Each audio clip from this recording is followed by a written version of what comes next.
These homemade cinnamon rolls use one simple, healthy ingredient to make them super moist and fluffy while being totally vegan. And in case you couldn't tell, that secret ingredient also gives them that gorgeous golden hue. That's right, we are using mashed sweet potato. The starches in sweet potato help the dough to bind together while staying really soft and fluffy. It basically replaces the need for eggs and butter. If you've never made cinnamon rolls before, this process is pretty much like other cinnamon roll recipes. You're going to make a dough and then knead it.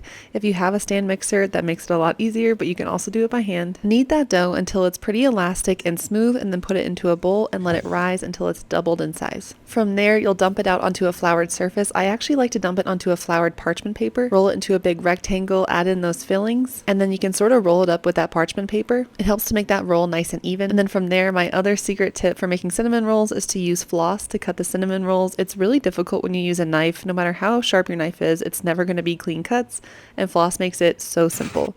Let those rolls rise one more time while you're preheating the oven, and then bake them until they're golden brown.